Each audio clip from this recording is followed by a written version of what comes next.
Okay, hello everyone. I welcome you today to this wonderful and very important webinar on how to prepare oneself if one is a senior or a disabled person or both for some of the more common emergencies that might happen in California.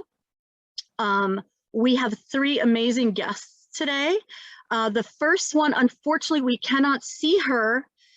She says that we don't want to see her because she is actually the one who is orchestrating all these PSPS, the automatic power shutoffs, to keep some of those lines from starting fires.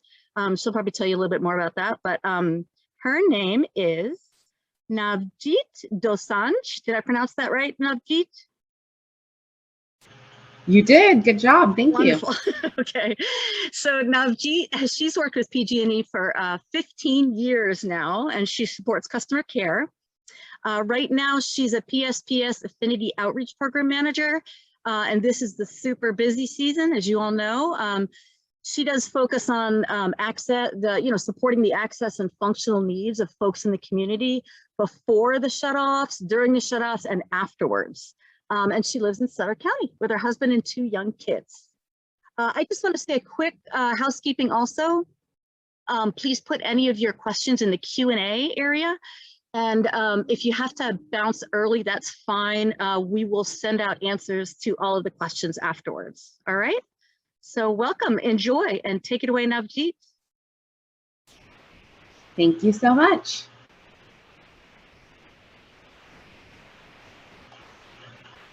I do apologize for my camera not working.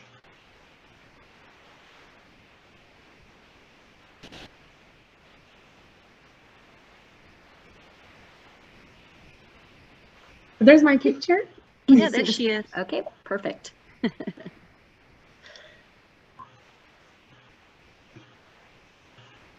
So today I would like to talk to everybody about public safety power shutoffs. And so first, I just want to give everyone a background on PG&E's electric system. So it starts off with generation at a power plant, which is labeled number 1 on this slide, into transmission lines, and then power is distributed into your home. So transmission lines can be kind of like, if you think about highways and freeways, transportation is like that because they carry electricity for longer distance, and then distribution lines could always be thought as surface streets. They take you to your home. Multiple addresses can be fed from one power source or electric power line, and power to houses cannot be individualized. Outages or power distribution will depend on the circuit that provides electricity to your home or business. So what that really means is that you could have electricity on your side of the street and your neighbor across the street could be out because it's fed, they are fed off a different circuit. Next slide, please. So if you look outside your window, if you have overhead electric lines, just want to provide everyone a brief introduction to what all those lines mean. So to understand the electric infrastructure and the different types of overhead lines that you may see in your neighborhood, wanted to let everybody know that we clear the areas around our electric infrastructure of trees and vegetation that may come in contact with it. Vegetation clearance requirements depend on the line or this device. So distribution primary lines are usually located at the top of wooden poles above the pole-mounted transformer, and they deliver power into local neighborhoods. We maintain vegetation clearance of 18 inches around those power lines, and then in our high fire threat areas, we require a minimum of 4 feet of vegetation clearance. Underneath that, we have the distribution secondary lines, and those are typically located below primary lines on the same pole and carry electricity directly to customers' homes and businesses. Again, we clear vegetation from secondary lines if we determine there is a strain or abrasion. We have communication lines. Those are the lowest lines on the wooden utility pole. We do not own or maintain those wires, and it's common to see trees and vegetation near them. Then we have service drops, and they connect directly from the secondary line to a home or a business, and customers are responsible for maintaining the vegetation around their service drop. We also have transmission lines, which are usually located on transmission towers, and they transport high voltage electricity, typically to entire towns and cities. And we maintain a year-round tree clearance around transmission lines to reduce the likelihood of power outages across large areas. Only low-growing shrub are permitted under those wires. Next slide, please. So this is PG&E service territory, highlighted in black, with a black outline, excuse me. So at PG&E, our most important responsibility is to keep our safety, keep our customers and communities safe. And California continues to experience an increase in wildfire risk and a longer wildfire season. So on this slide that we're sharing, one of the tools we use in assessing wildfire risk in our community is the Fire Threat Map of California. This map was developed by the California Public Utilities Commission in coordination with CAL FIRE and the U.S. Forest Service, and is based on input from electric utilities, communication infrastructure providers, and local public safety agencies. It helps PG&E plan for potential wildfire and focus our prevention efforts. So as you can see on this map, nearly 1/3 of the electric lines that provide our customers with power are now in high fire threat areas. You can also visit the CPUC's website to get a copy of this map. Next slide, please. So my presentation is focused on public safety power shutoffs and the resources that we have in our toolkit. The public safety power shutoffs continue to be the necessary tool in our wildfire safety toolkit as a last resort. High winds can cause tree branches and debris to contact energized electric lines, damage our equipment, and cause a wildfire. As a result, we may need to turn off power during severe weather conditions to help prevent wildfires. So I want to emphasize that these outages are always weather-driven and are only called when extreme weather and wildfire risk is present. Because electricity can travel several miles from a generation source, as we saw in those previous couple of slides, you may be affected by a public safety power outage even if you are not experiencing high winds. It all really depends on where your electricity is coming from and if there are high winds at that location. So next slide, please. When deciding to turn off power for the safety of our customers and communities, we review a combination of factors. So each weather situation is unique, and we carefully analyze the following factors.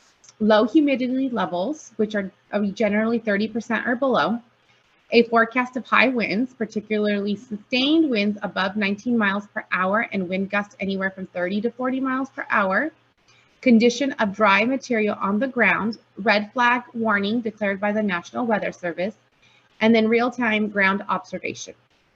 This year, our decision-making process is evolving to also account for the presence of trees that are tall enough to fall into our power lines when determining if a PSPS is necessary.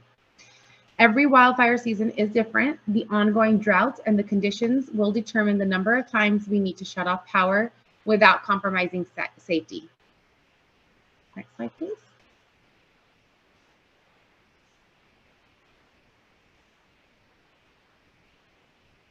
So how will you be notified as a customer? So we do our best to share information when we are able to, given that weather conditions can be uncertain and they change. We send out watch notifications 2 days prior and 1 day prior. We send out notification just before de-energizing power lines with a warning notification when power is turned off, and then once a day during a PSPS. And then we send out notification when power is restored. How we provide our updates to our customers is through automated calls, texts, and emails. And to prepare, we ask everyone to go to pge.com/mywildfirealerts and review the contact information PG&E has on file. Visit our site to make sure your contact information with PG&E is the most up-to-date information. We also provide information regarding PSPS in 16 different languages. And then this year, we have also launched address alerts, which are available in multiple languages. They are for anyone, not just a PG&E account holder, and you're able to sign up for an address that is important to you. It can be an address of a family or a friend, a loved one, your child's school or daycare, etc. And we also provide notification on our local news and radio outlets, as well as social media channels. Next slide. PG&E also has the medical baseline program. And so this is an assistance program for PG&E customers who need energy for certain medical needs. So what this program includes is an additional monthly allotment of energy at a lower rate. You may receive gas and electricity each month to support your qualifying medical device. It also includes extra notifications for a PSPS in advance, and it also includes live phone calls and doorbell rings. To qualify for the medical baseline program, a full-time resident in your home must have a medical condition and require use of a medical device to treat the ongoing medical condition. So for a complete list of qualifying medical conditions and devices, as well as additional information, please visit pgne.com/medical baseline, or you're able to call the 1-800 number. I also want to mention, if you do not qualify for the medical baseline program, you can self-certify as a vulnerable customer. So there is a secondary option for those who do not qualify for medical baseline, but are dependent on electricity for other medical needs. Next slide. So how to apply? You're able to apply online or by mail. We have two options. Both options will require a portion to be completed by your medical practitioner. And then new for this year, we have launched the doctor's portal. Here, medical practitioners can digitally confirm an applicant meets the program qualifications. And then just as for awareness, you can also request this application printed or in Braille by calling our 1-800 number. Next slide. Wonderful, the self-certifying vulnerable customer status slide here. So if you or someone in your household has a serious illness or condition that could become life-threatening if service is disconnected or power is shut off. So you receive extra PSPS notifications. It's valid for 1 year. An example of this could be a child who has to have their food blended, but they don't qualify for the medical baseline program, but they're vulnerable if electricity is to go out. So that's just kind of an example that I could think of off the top of my head. Next slide. So we also have additional resources during PSPS events. We have a partnership with the Disability Disaster Access and Resource Program. It is with the CFILC, the California Foundation for Independent Living Center, as well as the independent living centers that participate in this program. And what they provide is, I'll go into that in a couple of slides. We also have a Meals on Wheels partnership where customers who are enrolled in the Meals on Wheels program can provide 1 additional meal to eat a senior that's impacted by a PSPS. Food banks that are partnered with PG&E will provide food replacements to families that are impacted by PSPS and experiencing food loss. We have in-language partners that will provide support in different languages. And then we have community-based organizations that are family resource centers that can provide grocery gift cards. Food for Thought is kind of a grocery delivery in Sonoma County. So we have different options for customers in different counties. Next slide. So as mentioned, we are collaborating with local food banks to provide replacement packages during the PSPS. And then for Meals on Wheels, PG&E is partnered with Life Elder Care. And so for seniors that are enrolled in that program that are experiencing a PSPS, they will be provided 1 additional meal per day of the power shutoff. Next slide. We're here for reference is all the Meals on Wheels organizations that are PG&E is partnered with. In Alameda, we have Life Elder Care, we have Spectrum Community Service, and then Service Opportunity for Seniors. Next slide. We also have a food bank partnership for Alameda County. We are partnered with the Alameda County Food Bank. Next slide. And then our wonderful Disability Disaster Access and Resource Program. So this program provides qualifying customers with targeted outreach, personalized emergency plan support, energy needs assessment, and in-event public safety power shutoff support. So during a PSPS, our independent living centers participating in this program are able to provide portable batteries, accessible transportation, hotel accommodations, food stipends, and they're able to provide that based on the customer's needs and assessments. And so highly encourage customers who have a medical need for electricity to contact their independent living centers early so the center can do an assessment and make sure that there is a plan in place with if there is to be a PSPS event that would impact you. Center. Next slide, please. We also have the portable battery program. So we continue to provide no cost backup portable batteries in various sizes intended to charge medical devices for income qualified customers who live in that high fire threat district area that I showed you earlier that are enrolled in the medical baseline program through our portable battery program. So we conduct this program in coordination with a number of community-based organizations. Batteries are delivered to medical baseline customers at the beginning of the PSPS season and then retrieved in December for storage and maintenance. So for more information about this program, it's pgebatteryprogram.com. Next slide. And these are my providers for portable battery. Next slide. We do have additional partnerships, as I mentioned, with different organizations throughout the state, throughout our service territory. In Alameda County, we are partnered with Open Heart Kitchen to provide support to customers during a PSPS event. Next slide.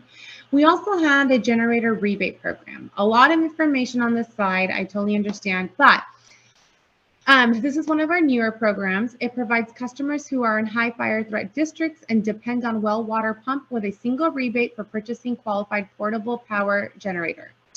The goal of this program is to expand and provide a suite of product offerings. So the program offers $300 rebate for all eligible customers and a $500 rebate for eligible customers who are participants in the Care and Bear program. And then there's a list of qualifications for this. So I highly encourage anybody who's interested to visit pge.com/backup power. Next slide. So we also have our Community Resource Center. They are open during a PSPS event. We aim to open them within, as soon as we have a PSPS event. We practice all COVID-19 safety considerations. There is a combination of indoor and outdoor sites. The latest information for CRCs can be found on pge.com/CRC. And here you'll be able to find personal and medical device charging, mobile battery chargers, ADA accessible restrooms, Wi-Fi, bottled water and snacks. And then depending on location, there could be cooling and heating, seating, and ice. Slide. I know I'm really close on time. Here's a bunch of different information here, the links. For wildfire safety, visit pge.com/wildfire safety, visit the medical baseline website, and then always call PG&E 1-800-743-5000 or 1-866-743-6589 to ask questions regarding any of the programs that I discussed. Are there questions for me? Thank you so much, Nav. That was a lot of information. I appreciate you packing it into that short time. We did have one question. So it's about this medical baseline program. And so we see that it's for the community. Does it also apply to seniors living in long-term care facilities? Can they No, also qualify or no? No, it would be someone in their home. Got it. So only people living in the community. Correct. Okay, and then there's a couple more questions, but I think I'm going to save them to the end, just so we get everybody a chance to chat, if that's okay. But that was wonderful. Thank you so much, Nav. Yes, I have to drop. I'm participating in our current support of a possible PSPS in Kern. But if there are disability disaster access resource program questions, Ron can answer those on my behalf. Fantastic. All right. Well, take care. I hope all the PSPS calm down soon. Thank you. I do as well. Feel free to reach out if there are any additional questions. I'll be happy to answer them. Thank you. Wonderful. All right. So next up is Ron Halog. He's the Emergency Preparedness Coordinator at the ILR, or the Independent Living Resources in Solano and Contra Costa. Before that, he was Executive Director at CRIL, the Community Resources for Independent Living, right up here in Hayward, and Alacosta Centers. He has been in the disability nonprofit sector for 35 years, so he is a man with much wisdom. Take it away, Ron. Thank you so much. I love the wisdom part. Let's put it as experience. It's you know, I think it's nice that we actually be able to share some of the things that we've gone through, and I'm hoping I can do this for you today. So again, my name's Ron Halog. I'm with Independent Living Resources of Solano and Contra Costa County, and I know everyone here is from Alameda County. So before I jump in, I'm not going to be just speaking about Contra Costa and Solano. Everything that I'm going to be sharing with you, you can apply directly with Alameda. Matter of fact, I even wore my Alco VOAD shirt because I'm from Alameda County Volunteer Organizations Active in Disasters. I'm the vice chair for this group. So, and I live in Alameda County, so it means a lot to me. So that's how I'm connected with you guys. Next slide, please. And so through ILRSCC, our mission is basically through support, education, advocacy, and outreach. ILRSCC's mission is to eliminate physical, mental barriers in society and provide the resources for people to achieve independent living. Now, that's a mouthful, I know that, but what we want to really do is just make sure that people, if they have a disability or an access and function need, have the same resources that the whole community has. And so that's one of the reasons why we jumped into the disaster emergency preparedness kind of sector. It's like we wanted to make sure, because we were finding out during wildfires and earthquakes, people with disabilities and access and function needs were being left out.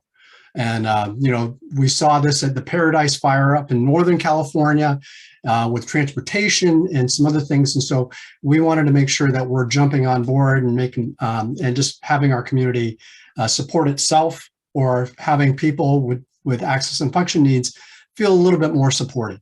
Next slide, please. And so just a quick overview of ILRSCC's overview. We are in Contra Costa and Solano County. We have three main offices, one in Concord, our main office, Fairfield, and then Antioch. And we roughly serve over 1,000 people per year with different resources. But we lately, with, you know, in this last year, because of COVID, our outreach has gone beyond just Solano Contra Costa, especially with some of the trainings that we've been doing. You know, my trainings have actually reached all the way out to the East Coast. I've had people from New York, Florida, Boston, down in Southern California area, Nevada, Washington, you name it. They're all coming from all over the place. So it's great that we have this opportunity to reach across, but then I kind of miss having that in-person approach. Next slide, please. So really quick, we are a nonprofit organization. We're a 501c3. We are one of 28 independent living centers in California. And this is important because we all do things a little bit different, but we have our our main overall goals of what we want to accomplish. But we are one of 354 ILCs in the nation. And whenever we go up to Washington, D.C., we're coming in with a big storm, and we play these advocacy roles. It's fantastic. But we really start talking about how we can support each other when we go through this. And we definitely are based on the independent living philosophy. And that philosophy is, don't do anything for us without us.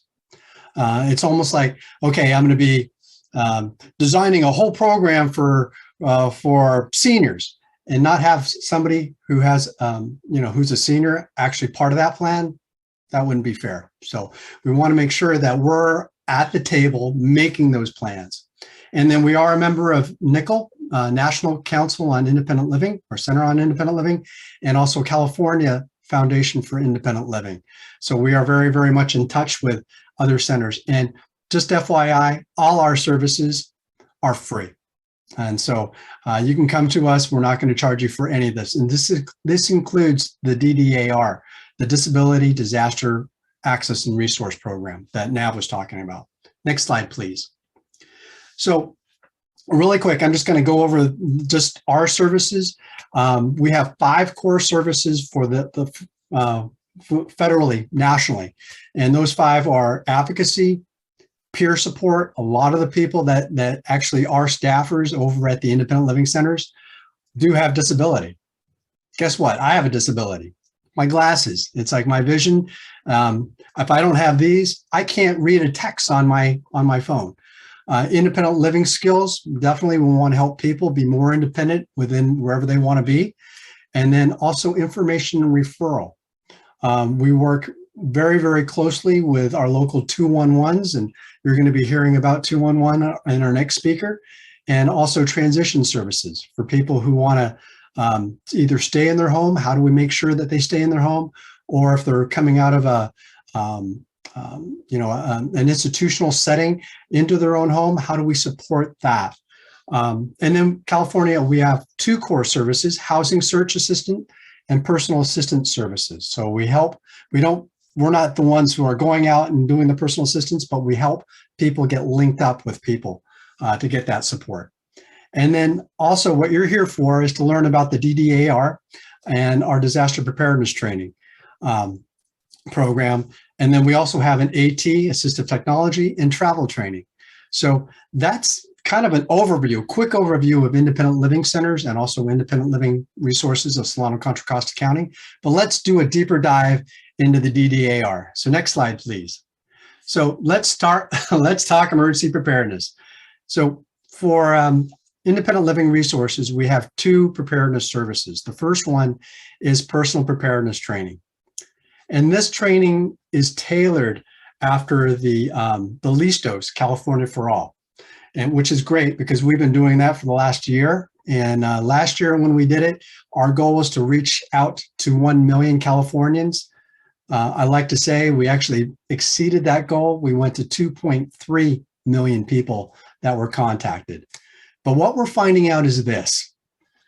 Although you're going through this training right now, which is great, you're learning about these different resources, the real goal of going through this training or this presentation is in the action. It's the doing.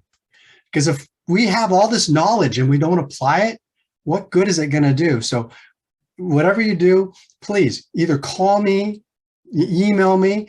I've got links that we're going to be putting in chat. You're going to see this presentation. You're also going to get the links in the presentation as well. But then if you find yourself, hey, I do need a battery, and we're not talking about the Duracell, not the small little ones. We're talking about these big batteries, which are probably anywhere between a 1,500 watt up to a 3,000 watt battery. And these are for your medical devices, and we're going to talk more about that. But emergency preparedness training, same thing. We want you to do things. We just don't want you to listen and learn from us, but actually in the doing is going to be more advantageous for you. For example, and I love this one. Many of us have gone through school, right? You've gone through, in math, you've learned about Pythagorean theorem. You know, you've got your ABCs, you've got your addition, multiplication, all that stuff. But when's the last time you used calculus?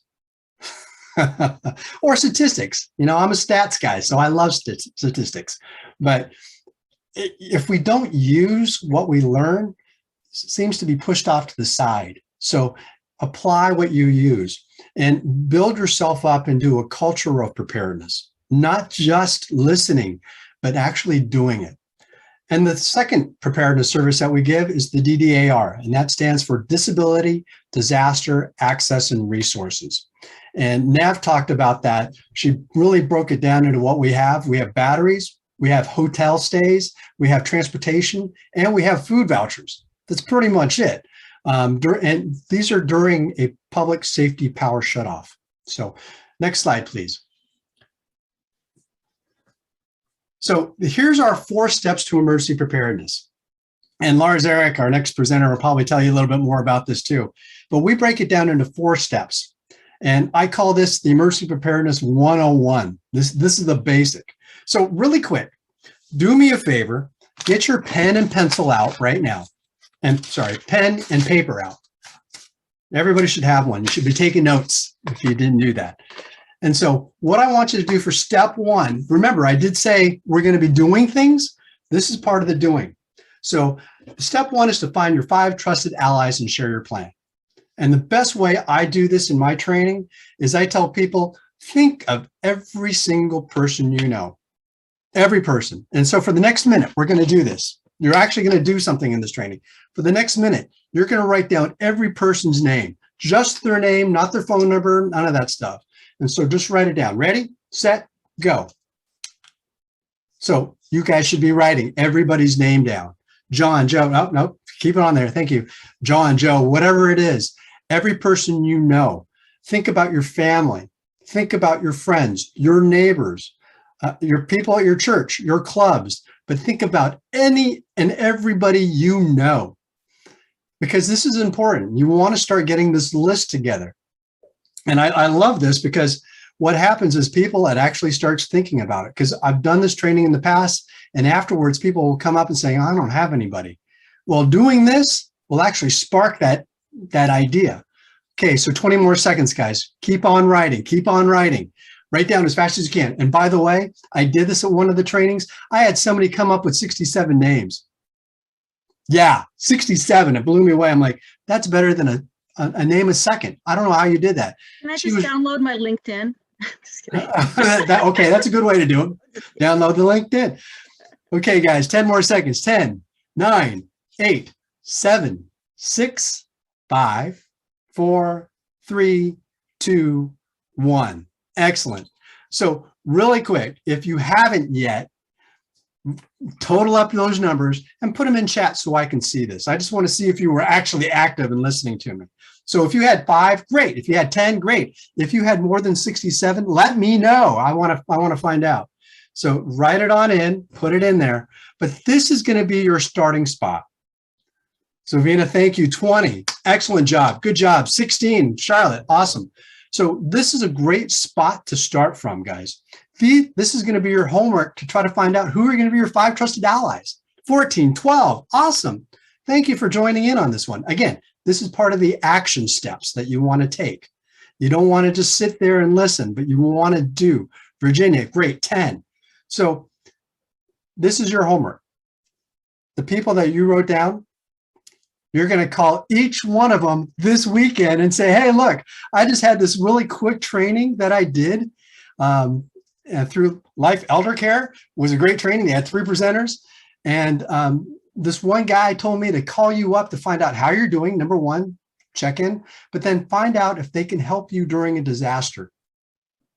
And these are going to be the people that you can rely on during a disaster. That way, 911 doesn't have to come knocking at your door, but these are the people that are going to help you, check in on you, and make sure that you're going to be okay in a PSPS, in a wildfire, in an earthquake, whatever it is, they're going to be there to help you. But then also let them know what needs you have.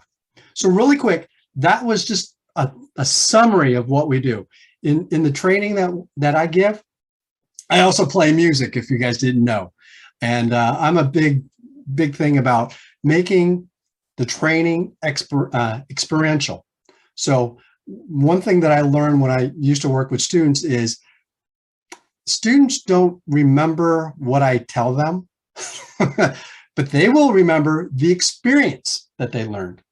And so what we try to do in the trainings is give you a positive experience, because disasters can be so untouchy. People don't want them. So we try to make sure that you get that. The second step we go through is prioritize your healthcare needs, your health needs, and create that list. Third step, create an emergency supply kits. And then fourth step is plan how and when to evacuate. So we do a deep dive into this. It takes an hour. Sometimes we go an hour and 15, depends if I have a lot of questions, but it's a way to make sure that you are getting ready. Okay, just not buying one of those little, here, I love these things. These little backpacks that you can buy for like 60 bucks, 50 bucks and say, oh, I'm ready. Here's the problem. If you ever seen those have a life expectancy of only 5 years. After 5 years, they're expired. The water, the food in there, you have to throw out and you have to rebuild again. So you can actually build your own emergency backpack. So that's the 4 steps that we do a training on, and they're free of charge. We actually love doing them, but you know, we'll send that information out next time we have a training. Next slide, please. So this is the Disability Disaster Access Resource Program. And again, Nav talked a little bit more about it. If you are a person, or if you know of anybody who requires electricity to either live, mobility, whatever it is, you know what? You may qualify for this program. And what I love about this, I'm just the person over in Solano, Contra Costa County. You can still get this through Alameda County. Krill, my old company, they have just like me, a coordinator who does this program. So you're able to tap into it just like you were anywhere else in California. And that's the best part. If you have a friend who's in San Joaquin or El Dorado County or Napa County, this program is available for them as well. Okay, so don't think that this is just going to be for Alameda or my company area, but it's for all of California. We are working with not only PG&E, but also Southern California Edison. And I have to take a step back, because there is 2 counties that don't actually do this program, and that's San Diego County and the Imperial County, Inland County, Imperial County down in Southern California. So, but the rest, the other 56 counties actually do this. And here's what you can get. You get advance notice during a PSPS event. That's valuable. We tell people right away to make sure that they power up their equipment, all their stuff, so they're ready to go. They also get, potentially, they can get a battery. And again, not just a Duracell, but I'm talking the big batteries that will supply power for your medical device. Transportation. If you need support to get from your home to the hotel, you can go through us. We also have gas cards too. So it's very, very helpful. Hotel stays. Now, we put people up over at the Marriott just last night, so or 2 nights ago. So we were able to do that. And then food vouchers. We have $25 food vouchers that we give out so people can start using it. But note what Nav said. Nav did say that we also work with food banks. So there's definitely, we've got that net of support there. So if we can't do it, the food bank can do it, but there's a portable battery program. So it's definitely available. You just have to make sure you're tapping into it. Next slide, please.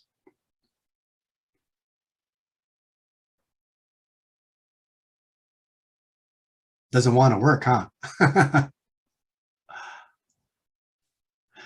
And so really quick, I just want to, again, share with you, here's the program. Here is the link to take a look at the Disability Disaster Access Program.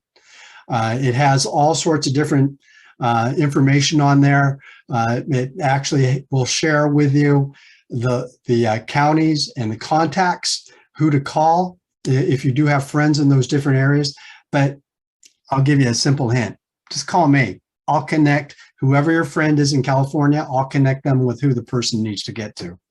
And here's the criteria to get this resource. You have to live in a tier 2 or tier 3 wildfire area, as dictated by this CPUC, the California Public Utilities. The other thing is, if you don't live in the tier 2, tier 3 area, if you had your power turned off in the last 2 years, you could qualify. So think about that. Because people have said, Ron, I don't qualify. Fill out the application. Let's sit down and talk. And when I do, I usually find out that they've had their power turned off. And then they also have to be on the medical baseline program, which is great because you get that advance notice. You also get a resources for us, but it's definitely a benefit to be on that medical baseline program. Or, again, there's another or that I didn't put in there, or you are a vulnerable status customer. So if you're one of those, you're perfect. You're ready to go. And then you currently use an electronic medical device, and that's all it takes. That's all it takes. And you can apply for this program through our website at www.ILRSCC.org. When you get to our website, there's a little blue banner on the very bottom. And in that banner that talks about the PSPS, but then there's a gold button that says Get Support. If you click on that, that takes you to our PSPS page. And on that page, it has all the links. It has the PSPS application. It has the medical baseline application. It also has the vulnerable customer application. And you only have to do the medical or the vulnerable. You don't have to do both. It's only one or the other. But I would recommend the medical baseline because there's more perks to it. Okay, next slide, please. And again, here's the services. Again, I was talking about those batteries. Those aren't small little batteries. The one on the left with the little cart, that weighs 65 pounds. They're big batteries, guys. They're not small at all. And so that's me. Again, we were awarded last year the Advocacy Award for the MCE, the Marine Clean Energy, for doing outreach. And so we really took this to heart. We wanted to make sure people with access and function needs were getting the supports during a PSPS event. We also had solar panels that we gave out.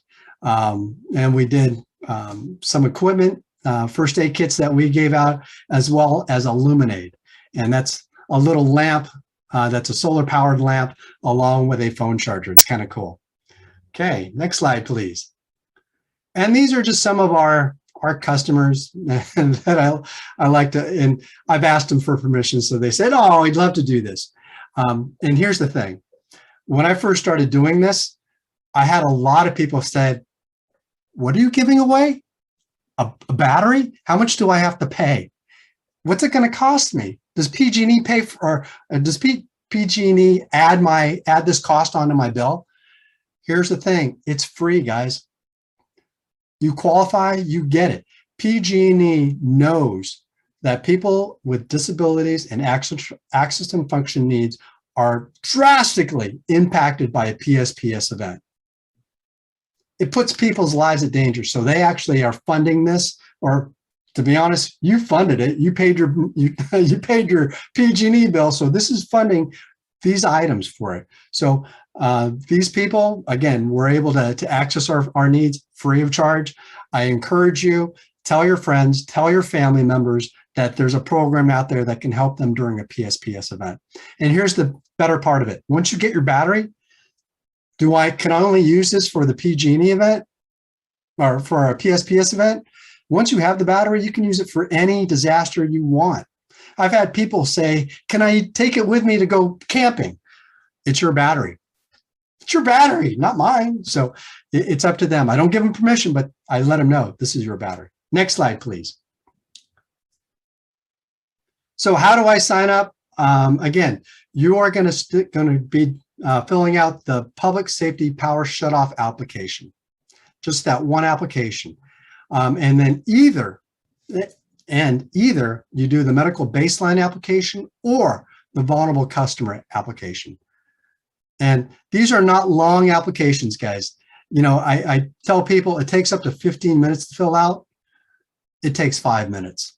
It takes 5 minutes. That's all you need. The reason why I put 15, because most of the time when you do the PSPS, Public Safety Power Shutoff application, the longest thing that takes is looking for your PG&E account number, because that takes about 5-10 minutes because you don't know where it's at. So that's how you sign up for it. And next slide, please.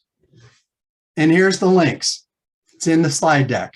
You can definitely just click on that, fill it out, hit the submit button. That gets sent up to Sacramento. Sacramento will take a look at it, find out what county, and send it to me or send it to the person in that county who's going to be helping you out. Within less than a week, you should be getting a phone call after you fill that out saying, hey, this is so-and-so from wherever. I got your application. You know, let's go through it. I want to find out, make sure that I have all the right information. I just have a few questions for you. And then after that, they can determine what kind of support you're going to be needing. Next slide, please. And then medical baseline. I've got two. One that you can actually submit online. And again, Nav said you can fill everything online, send it in, send it to your doctor for their certification, and then it goes through and you're all done. Or the bottom link is an actual one that you can print up, fill out, give to your doctor, and then they can send it into PG&E. But you'll have two different ways to fill that out. I prefer the online. It's much easier, much faster. Next slide, please. And then the vulnerable customer application. This one, unfortunately, this one is actually the handwritten one. I've got to still add in the online one, but it's easy. You just self-testify that you do need it. No doctor is going to be checking you out. You don't need a doctor certification. You just put it in there. And then once you submit it, you are activated for a minimum of 3 months. And then this program that PG&E put together is going to be good for 1 year. After the year, you might have to be on the medical baseline program, but it's good for 1 year so you can get the resources that we provide. Next slide, please. So is there any questions? And next slide, please. And that's me, and that's my contact information. Again, I just want to thank you for this time, and I think I did my time. Thank you so much, Ron. That was a really dynamic and engaging presentation. I loved it.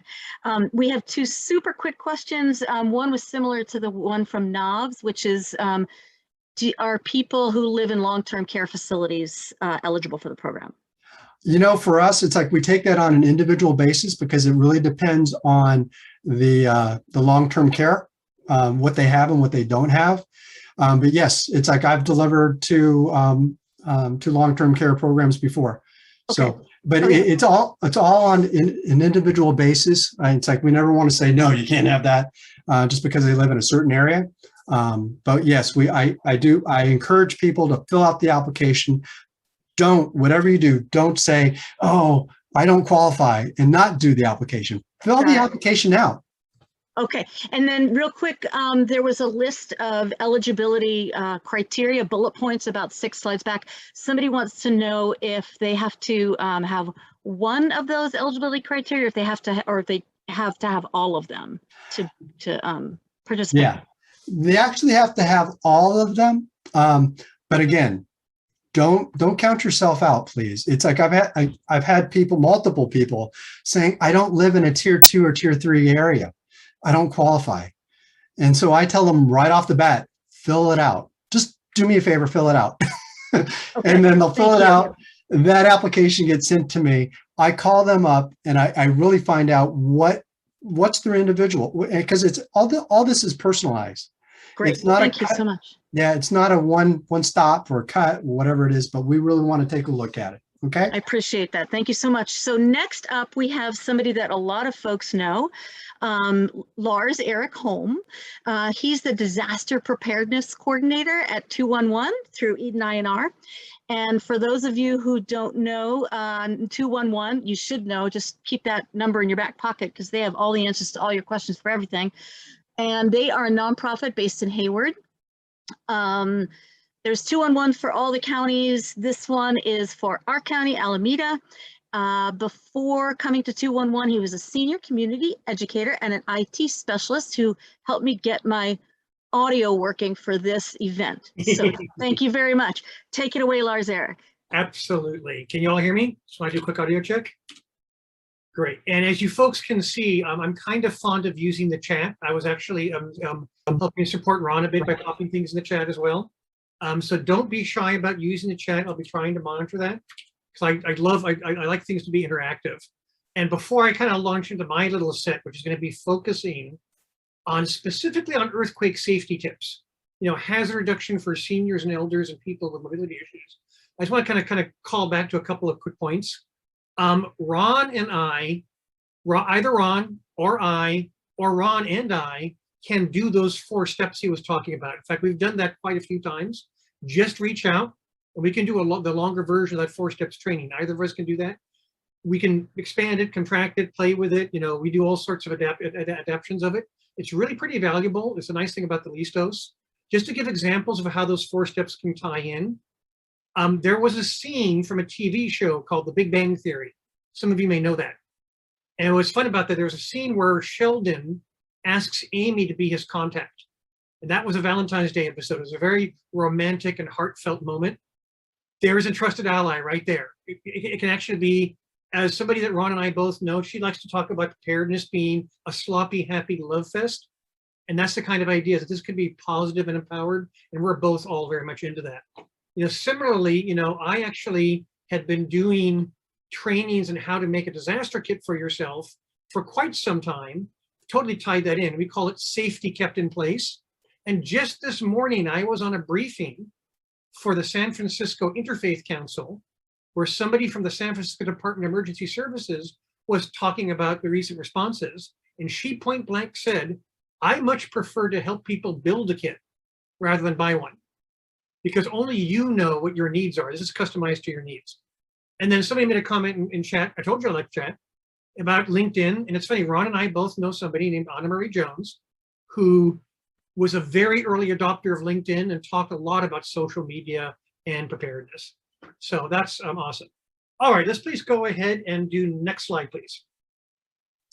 Earthquakes. So first off, during an earthquake, I like to see this in the chat. What's the first, I realize it's here on the slide, but what's the first thing you should do in an earthquake? Go ahead and do that in chat. I realize you probably can't take yourself off mute. You like to have people shout things out. I'll go ahead and call this out. It's drop, cover, and hold on. And actually, I just realized I need to take myself off of background because I want to show something, and I realize that that special background is going to hide something I want to show. So there you go. You can all see this. Drop, cover, hold on is so important. It's on a t-shirt. There's a t-shirt for it. Drop, cover, hold on.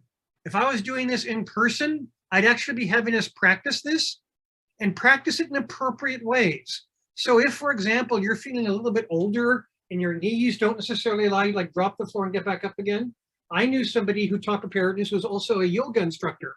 And she would actually show people how to get down and how to get back up again safely if you had to. And if you can't get down on the ground or under your desk, there's still ways you would cover yourself. So you want to go ahead and drop, cover, hold on. Notice the key points are keeping your eyes closed and your face turned downward. Now, why is drop, cover, hold on important? Why are we asking people to do this for an earthquake, as opposed to like just screaming and running out of the building? So I'm checking the chat. I want to definitely see some answers, please.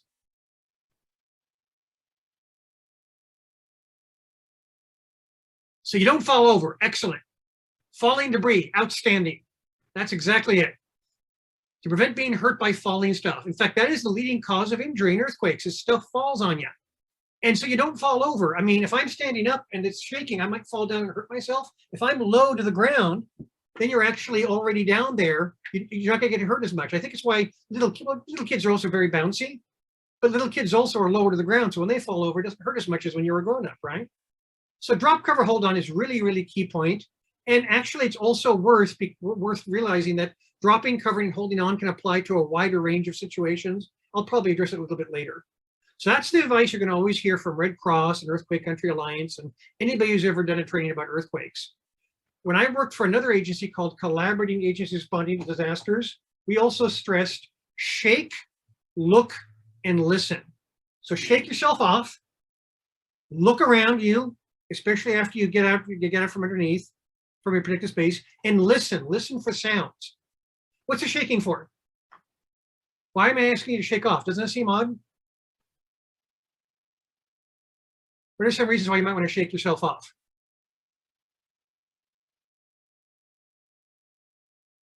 So Chuck in the chat talked about freezing because you don't know what to do. Get all debris off, right, exactly. And if you're using your fingers to brush things off, ouch, ouch, ouch, that would hurt, right? Thank you, Laura. Thank you, Charlotte. Excellent. Get the glass shards off. You get the debris off.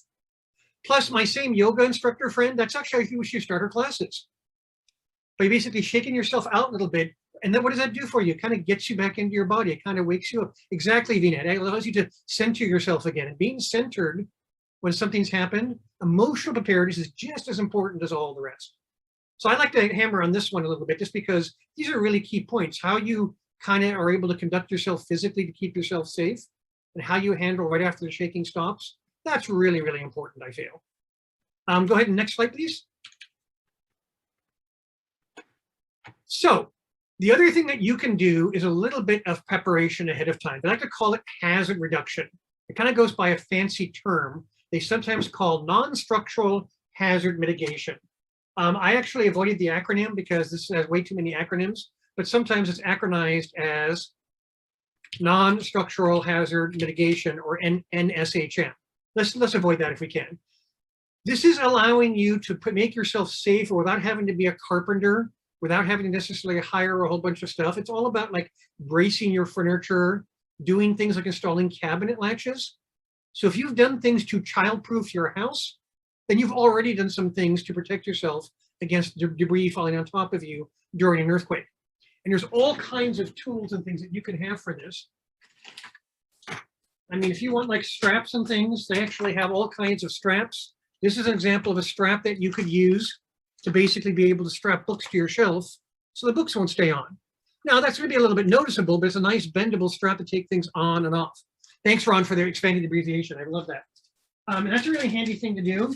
And I know somebody who did this with fishing line, so it wasn't quite so visible. It didn't make the books look ugly, but it still kept the books and things on their shelves. And it's actually a lot of benefits. In fact, you know, some people like to call this a curb cut. It basically is a way that you would allow you to protect yourself. It gives you lots and lots of benefits well and beyond earthquakes. It gives you lots of benefits well beyond your own protection. And some of those are listed here, like protection for your equipment. Your expensive TV doesn't fall on the ground and break. You know, it encourages order. You've got to order things by making sure the heavy stuff is at the bottom of your bookshelves. You know, it makes safety visible and tangible. If somebody walks into a space and sees that you take safety seriously, that's really important for their mind. And better for employees, better for your own safety, better for all kinds of reasons. Next slide, please. So I showed you one example with the little straps. You can also have little cabinet latches. There's these really cool hooks, that little safety hook that you see down here. We like to call that a amazing hook because it's got like a little maze of the wire for your pictures. You can take it out with a little bit of effort, but it won't just come out automatically. It won't just fall off the nail. So that's a way of making sure that paintings and mirrors will stay in place. And then there's this little cool thing called earthquake putty, sometimes also called museum wax. And earthquake putty allows you to take this incredibly valuable antique glass that I got from the grocery store, and that's on there solidly. So if you can see me on screen right now, that's not going anywhere. That's solidly attached to things. And yet you can use some dental floss to get it back off of a surface again. So that's very nice for your art objects and things of that nature. Next slide, please. And basically, here's that kind of curb cut again. So basically, just look at when I'm doing this for kids, we like to call it using your safety eyes. So the idea basically is that you would look around the room, looking for things like, would that be a problem? Is that an issue? It's kind of funny because people sometimes brought me into their workplace to be a consultant, and really kind of all I did for them was be their safety eyes. I'd look at where their desk was located. I'd look at what was between them and the nearest exit if they had to exit. And is there stuff that could get in the way? In the break room, is the snack machine strapped? Or is the snack machine likely to come toward you? You know, do you have books that might fall on the floor and get in your way between you and the exit? You know, where I used to work, we had a fire escape that was like just off the kitchen. So we made darn sure that everything in the kitchen was as secure as possible. We definitely had the safety latches on those doors. So when you get this presentation, you'll see it's a nice list of all the things that you can do. Heavier stuff, don't have, you know, toxic chemical things, you know, high up. Make sure you've got smoke alarms. Make sure you got labels and signage. You know, so if you're in a place that people come to visit and it's not obvious where the exits are, put up some very nice little exit signs. I once was at a workplace that had cubes. It was almost like a maze. It was such a tight little maze. I almost felt I was going to find a big piece of cheese at the end as I was going around. And it was kind of great because they actually had signs that showed you the way out on that way. So you didn't have to figure it out on your way. What I like about that picture of the cute little doggy, by the way, is that's another reason why it's not an earthquake. That's the dog wanting to get up on the shelf. And because the books are strapped and because the thing is on earthquake putty up at the top there, little doggy's safe. Little doggy's not going to have anything fall on her head on top. So again, it's another nice example of why safety actually goes beyond earthquakes, even though that's my primary topic right now. Next slide, please. Some focus about considerations for seniors and elders. Excellent, thank you, Ron, for that comment. So it's a huge range. I mean, you know, seniors and elders is actually diverse. It's just something always important to keep in mind. It's like when you talk about people who are wheelchair users, there's a wide variety there. I mean, people are all different. So when you're talking about seniors and talking about elders, it's very diverse people with very diverse situations. Here are 4 specific steps that I think will actually help a great deal. Next slide, please. And I think this ties in very nicely to Ron talked about having your allies. Make sure you have a buddy. So when you make that list of allies and friends, make sure at least one of them is somebody you check in with at least once a day. Email, a quick text, you know, maybe you do a fast phone call, maybe you say hi at the coffee shop, maybe you say hi at the front desk. It doesn't actually matter. Just make sure it's somebody that knows about you, because if they don't see you one day, they'll go like, huh, wonder what happened to Lars Eric? How come I haven't seen him? I better check on that, let somebody know. That's a really, really important kind of thing, having that little daily check-in. It's also kind of good for your mental state, don't you think? By the way, don't forget to let everybody know when you're going on vacation, or they're going to be very worried about you. Next step, please. Make sure you can stay in touch. So when Ron had you make those lists of all the people that could be your potential friends, then go ahead and look and find all the different ways you can contact them. What are their phone numbers? Do you know how to text them? You know, are they in social media? Could you connect to them via Facebook or Twitter or LinkedIn or one of those methods? What are the different ways you can reach people? Can you like wave to them outside your window? Maybe you're in an apartment complex, you just have to like call out and or toot your horn. I'm watching a TV show right now where people live in an apartment complex in New York City, and you can actually hear the woman practicing her bassoon, you know, because she's just across the way. So just making sure, and having the one call that does it all. You know, so when in California a number of years ago, when the fires happened, the Oakland Hills fires, all of my relatives back in Sweden were really concerned, because by the time you took the acres and converted it into metric system and such, I thought the entire state was up in flames. And being able to let my parents, who don't live in California, know we were okay, meant they could check with my parents and find out, yes, Lars Eric's family is okay, because they had trouble getting through to California because the telecommunication systems were kind of having issues. So having one person that other people know to contact, really, really important thing. Next tip. Building a go kit.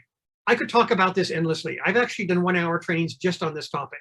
Here's the one point I want to make about this. Your go kit, for those of you who can see me on camera, it can be simply you grabbing a zip top bag. This is the safety kept in place I was telling you about. Walking around your unit, walking around your kitchen, walking around your house, walking around wherever it is you live, opening up various drawers and things, and dropping things into that bag and saying, hey, look at that, I feel better already. And if you call 211, if you dial the number 211 and said, I'd like to talk to the fast talking blonde guy with the odd name, they'd know who you're talking about. And I could arrange to do a training for you folks, either via Zoom or on site. And repurposing things. So if you have an old toiletries kit, unzip that and put stuff in it, put flashlights in it, put your medications in it, put a food bar in it, that kind of thing. I did training once for some folks at Mills College, and she'd gone to a stationery store and got those little zipper things that you could put in a 3-ring binder. But then she had some stuff out on the table. This is like $5 worth of stuff. She called it a $5 bag. So actually making your own kit that meets your own needs, either Ron or I could help facilitate that for you. That's just an awesome way to go. Make sure you have some kind of a kit. It doesn't have to be hard. It's not difficult to do. And the next step, ask for presents. We're coming up on the holidays. What do you want for Christmas? What do you want for Hanukkah? What do you want for your birthday? Ask for safety presents. So Ron had actually mentioned, the Illuminate, which is like a little unfold solar powered little flashlight type thing. My wife got me one of these, and Ron and I both love these. What I'm holding up here, this little yellow thing, this is the solar panel. You can open it up so that it can sit somewhere. It's got a hole so you could hang it or put it on top of a bottle. So you can put it on top of like a soda bottle, kind of like this. And this is a solar charged flashlight. I can take it on a lower setting. At this setting, it's good for 50 hours worth. It's also a phone charger. You can actually charge your phone with it. And what's cool about this is it has the best name ever. If you're like me, you're a Muppets fan. It's called the Waka Waka.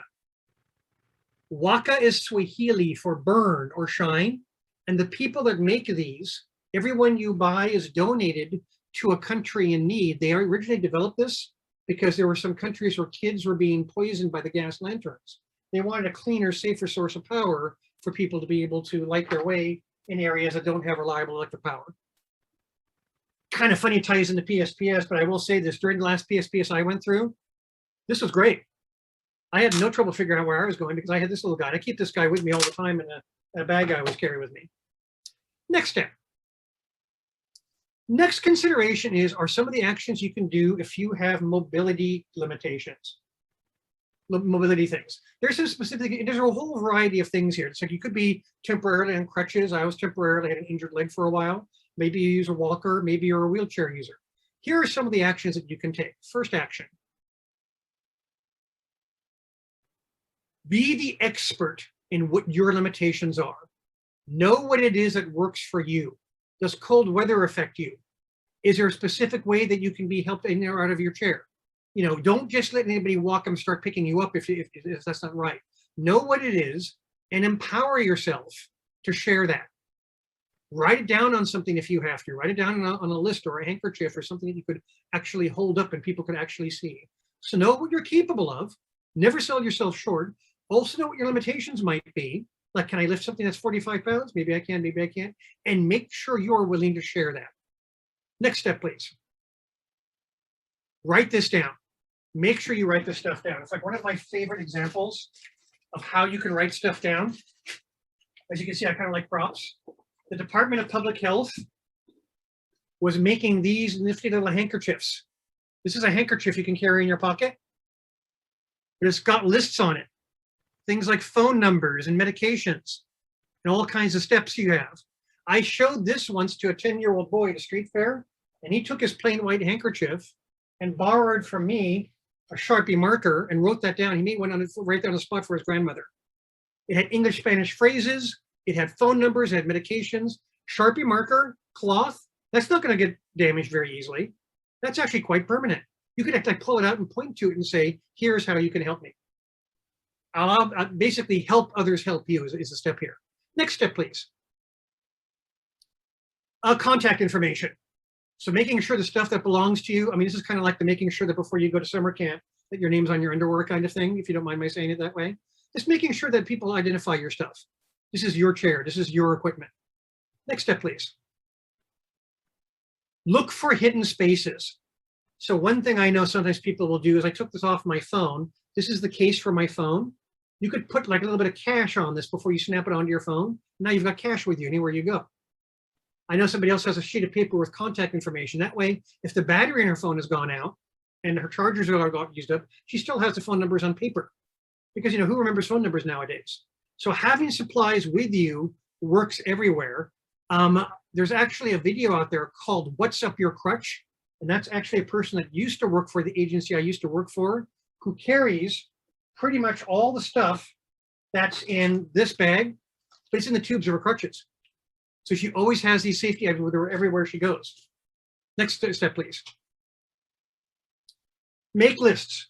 You know, I mean, need I say more? Lists are awesome. That's one of the 4 steps that we covered. A list can be a piece of cloth. A list can be something that you have on your electronic device.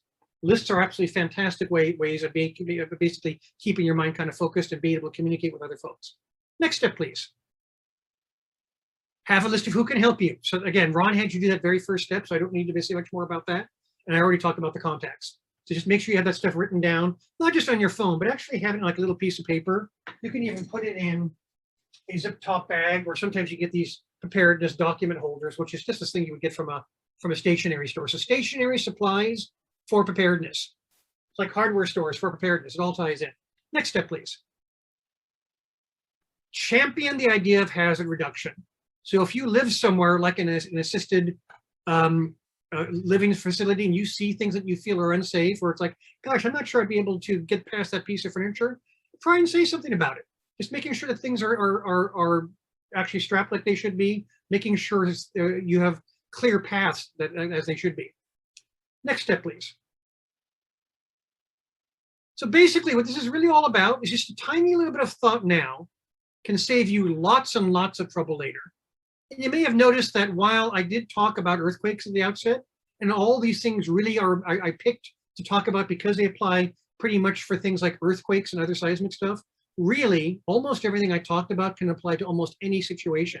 So drop, cover, hold on is almost always taught to people as a step that you should take for earthquakes. And by the way, the Great Shakeout, I'm gonna pop that URL, the shakeout is next Thursday. So October 21st is an opportunity to practice this. I'm gonna pop that link in the URL shortly unless somebody beats me to it.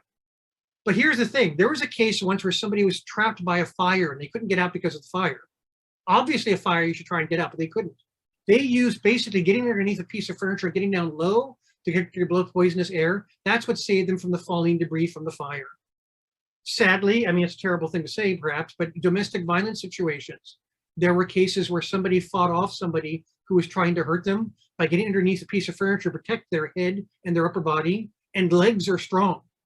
You can use your legs to kick people off. I actually used to teach martial arts to children, and I've taught martial arts to people, and that's actually a kind of a technique that you can actually do. So that's it. So there's a lot of information on the slide, so feel free to, I tried to make sure they're nice and big and bold and printable so that you folks could actually print it out for yourselves and access it as you want. It only takes like 5 pages printed out if you print out Zooms and such. Thank you all very, very much. And awesome. Thank you, Chuck. Chuck beat me to it. Shakeout.org is in the chat. And I will try to find the link to that video and share that afterwards. Thank you. Thank you so much, Lars Eric. That was super helpful. Lots of like very concrete details. Because I don't see any more questions, I'm wondering, do you think it would be, do you think it would make sense for you to lead us through a quick shakeout practice? And then people could say how they experienced it, or if they ran into obstacles, or they couldn't get down, or something like that. Could you do that for us in the last few minutes? I would be happy to do that. So, and Ron, feel free to pop in on this and help me out here if you want to as well, because you may think of some things. So first off, are there any people who are on right now who are wheelchair users, or for that matter, you just can't get down on the ground? And don't be shy about this, because we're not gonna. And if you are, it's not going to be drop. It's going to be lock. Yep. So for wheelchair users, if I could just pretend that right now, let's all pretend right now. I'm in a rolling chair. So let's pretend that we're wheelchair users. I obviously am not going to be throwing myself to the ground. Great, your mother-in-law. Thank you, Charlotte. And you care for her. So here's a tip that you can share with your mother-in-law then. So Ron, the steps are lock, cover, and hold. So lock your wheelchair into position. Cover, so if you happen to be keeping some piece of clothing by you, get that over the top of your head, and then bend down and hold on to something firmly. So bend down to hold something firmly. So here's what I want you to do now. I realize I can't see you all, but those of us who are on video, let's please do that now. So here we are sitting. Shake, shake, shake, shake. Oh my gosh, earthquake's happening. Oh my goodness. Okay, so lock. Cover yourself up if you can. Cover with your hands and things. Hold on. Keep holding. Don't let go. Keep holding. Close your eyes. Make sure you cover your head. All right, the shaking has stopped. Bring yourself up carefully. I'm going to take this off and maybe shake it a bit. And then you I'm shake gonna out, myself right? off, and I'm going to be careful not to brush myself with my fingers, because if I have glass and icky stuff on me, ow, ow, ow, ow, that might hurt. So I'm going to kind of shake it off. It's kind of like that song, shake it out, right? Because Ron and I both like music, shake it out, kind of shake it out. Okay, now I feel better. I feel a little more conscious now. Now I'm going to look around. Exactly, Chuck, it's muscle memory. So I taught kids martial arts, and we didn't teach them how to like do forward rolls by watching them. You got to practice them. How do you learn to do music? It's like a friend of mine who plays piano. How do you get to Carnegie Hall? Practice, practice, practice, right? Yes, I like corny jokes. Mathematics is actually the same way. My major was actually in mathematics. And I do have to admit, it has been a while since I've done calculus, even though it was my major. But, very good. Thank you. So door frames. I am really glad you guys mentioned door frames. Here's what I'm going to do. I'm going to turn my camera sideways. Tell me if this works for you all. Can you all see me? Can you see that? Yes. Great. And I think I can see a little bit. The frame is small. So here I am standing in my doorway. Can you see me? Yeah. I'm holding on the doorway. Ow. Ow. You see what happened there? The door swung and slammed my fingers. There was actually a situation. I'm going to move away from the doorway. That's great, because often in Zoom, it's hard for me to get that physical with people, but I kind of wanted to be able to do that. Oops, I think I loosened my camera. Bear with me here. I hope you don't mind seeing the top of my head or my nose. Is that the only reason you don't go under a door? Is No, because it might slam your finger? It's not the only reason. Can you still, okay, you can still see me. But here's the thing, doorways are actually kind of dangerous. Because first off, there was a case where a guy got his teeth knocked out by the doorway slamming into his face. Not a good thing. Secondly, usually you're not standing right next to the doorway. The doorway's across the room. And here's my quote. When the earth is moving, you shouldn't be. When the earth is moving, in fact, earlier in the chat, who was it who said that? What's up your question? Somebody mentioned earlier about basically making sure, basically, here you go. So Patricia shared so you don't fall over. That's why getting low to the ground is a really useful thing. Even in martial arts training, one of the first things you do when somebody tries to throw you is make your own body as low as possible. And then you get the situation under your control, even though the person's pushing or throwing you. So getting to the door can be hard. Also, I often do this in a room full of people. So we have 35 people listed right now. How many of you are going to fit in the doorway? Not so many of us, right? So we all, my door, get out of here, go away. So yeah, we don't recommend the doorway. That actually dates back to like, the one exception to that was a long time ago, there was an earthquake, and the last thing that was left of an adobe house, a house made of adobe, of clay, literally, only thing that was left was the door frame. So that's actually where that comes from historically. So if you live in an adobe house, then maybe you should use the door frame. Most of us, however, don't live in adobe houses, right? The drop cover hold on is definitely the better thing. So thank you for asking that question. And I So, see yeah. two others. The one is, do you go downstairs if you're upstairs? And then what about the triangle of safety? Yes. So if you're upstairs, I mean, basically, again, the situation is pretty much stay in place as much as possible. Now, if I'm near like a large bookshelf, or like a huge thing of glass, then I'm going to get down to the ground. You probably can't see me too well right now. And then while I'm down low, I'm going to scuttle away from the hazard. But I'm not going to try and walk away from the hazard upright because, you know, things like the Loma Prieta earthquake were long and they really, really shook. You know, my wife was in a house that was built in the 1920s that had just been strapped down. And she said it was almost like she was surfing. It's like the whole place was twisting and such. The whole, everything was rolling. It was very, very unstable. So try not to move too much until the shaking stops. Again, if the earth is moving, then you ought not to. Lars Eric, what, I'm sorry, what if you're in a wheelchair and you're by a window or something like that? Do you still lock or should you wheelchair away? Probably lock unless you're in imminent danger. And then Yes, just know your cover, neighbor. and then just cover from that, Cover as much as from possible. that danger. Yeah. Yeah. Thank you. Yeah, and similarly, I know that for seniors, as yoga instructors, like for people, seniors, they get down on the ground, you would then find something like a chair, get to it or bring it to you, and then you would use the chair as a brace to slowly get yourself back up. You know, and then again, I mean, as Ron mentioned earlier, the safety tips. Now, beds. So people are talking about like covering yourself with the mattress and such. I think a long time ago, people used to recommend things like roll off the bed and get into like a little safe spot. But actually, you don't want to be rolling off the bed and crashing on the floor. I mean, unless your mattress is already on the floor. If you're like a college student with a futon, then you might as well just stay, actually, right? So basically, they recommend basically pulling over so you're face down, and again, cover up. Cover up with the pillow, cover up with the sheet, cover up with anything that is right near you. Cover with anything that's right near you around that. Now, the safe triangle you might be talking about what is sometimes called the triangle of life. That is something that sadly got debunked some time ago. And the gentleman who tried to promote that was not, he did not have your best intentions in mind. Let's just put it that way. So it's a little bit like some of the, it's actually not, because the trouble is that he was making statements that were simply not true.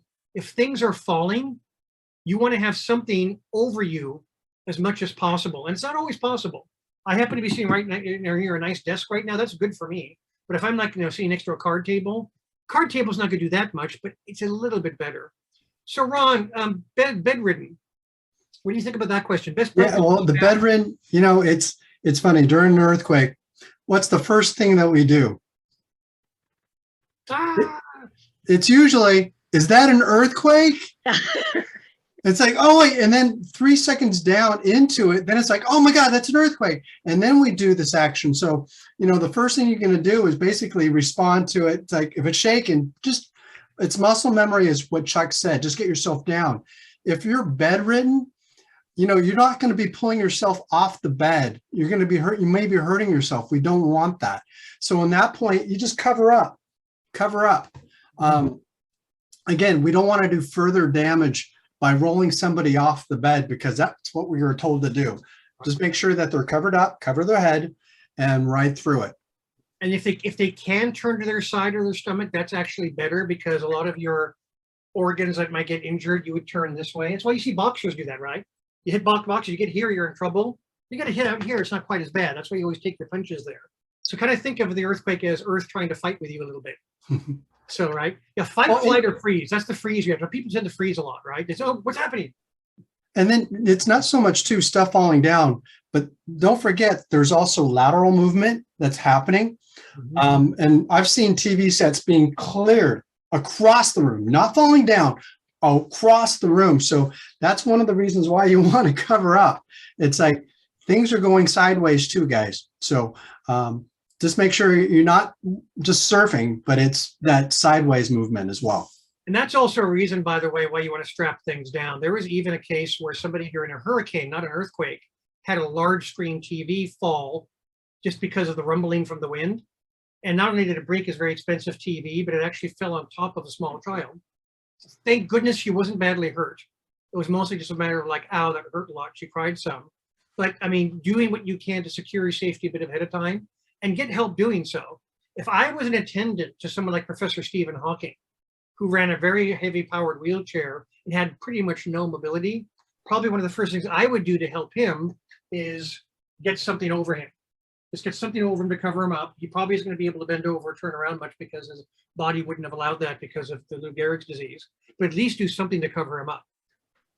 But Lars Eric, when you were talking about some of those items to have, again, the little J hook, it's like you definitely want to have these. A lot of this is preventable. So, during an earthquake, we're going to respond to it. But if you don't have to worry about it because you've already taken care of it, again, this stuff, mounting, putty, you definitely want to have. And there's different levels that you can put in there. This is for 1 pound, but you can have 5. Again, Lars Eric has his little device. And I did this 2 years ago. Yeah. I did this. So sorry. Just again, part of this is in the action. Just don't listen to what we're talking about and saying, hey, that's a great idea. But then follow up by doing this stuff. You're going to be so much more prepared. Ron, somebody's curious about that J hook. Can you hold that up again? Sure. And People can probably get that at like Target, right? I imagine. Yeah. And so just so you have the picture goes against here, but then the wire will go in this little J. And so if you have up and down movement, it's not going to pop off a screw or just a regular hook. It's going to take some effort to actually go around this little J area to pop out. But yeah, you can get this at Walmart, Thrifties, wherever. There you go. Maze hook. Because it's like a maze. In fact, I've noticed hardware stores, which I enjoy going, hardware stores and stationery stores. You know, my youngest daughter is actually kind of fond of shoes. She likes shoe stores, which is cool. I like hardware stores and stationery stores, office supplies. So hardware people are really, really fond of talking about this stuff. They'll show you flashlights, they'll show you hooks. It's a topic that's kind of near and dear to their heart. They're the people to talk to about fire extinguishers. Yeah. There's a whole complicated coding system for fire extinguishers. Just tell them what you want it for. I want a fire extinguisher for my kitchen. Ah, you want this one. And they'll give you all the like AJ45, 92, XWB fire extinguisher, but you know, it'd be the right one. Yeah, like this picture behind me, it actually can withstand 150 pounds. So I've got the J hook, and then I've got screws on the bottom, so it's not going to be popping up and down either. So again, take prevention, take the steps before it happens, guys, instead of after. That big picture hanging above your headboard in your bedroom, maybe put it on a J hook, or maybe find a nice cloth tapestry to have instead. So you don't have like a big picture over your head. Software. Wonderful. Yeah. Well, I think that's a good note to kind of wrap up on, is to stay prepared, is to apply some of the things that you've learned today. I know that I feel like I kind of know a lot of this stuff, but every single time I learn something. So I'm definitely going to take some action steps. Well, and really quick, Lars Eric and I, as you know, we do a program called Prepare You. And we're just going to be finishing up on the 7 weeks. Next week is our 7th week. But then we have a postgraduate Prepare You training the next week after that. And Lars Eric, do you want to talk a little bit about that through the Reeve Foundation? So I have done trainings for people who are vision impaired or blind specifically. I've done trainings for people who are deaf, hard of hearing. Oddly enough, though, while I've had people in my audiences who were mobility impaired, I've never actually done a training specifically for folks who are mobility impaired. So we're going to be doing next week is going to be our final Prepare You. The week after that, so the 26th and 28th, right?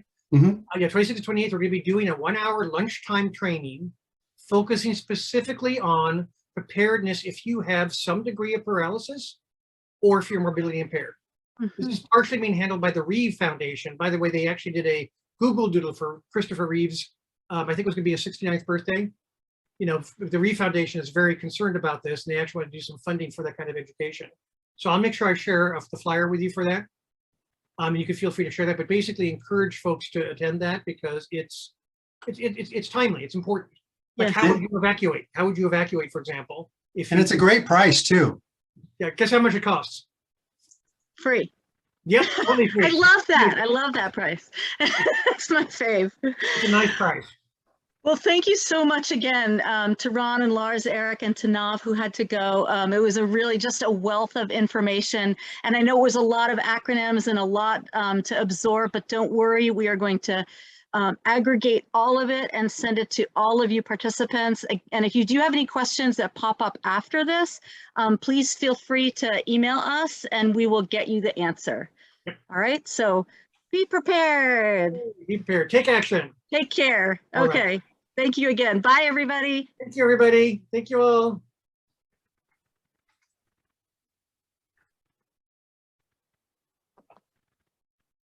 That was pretty awesome.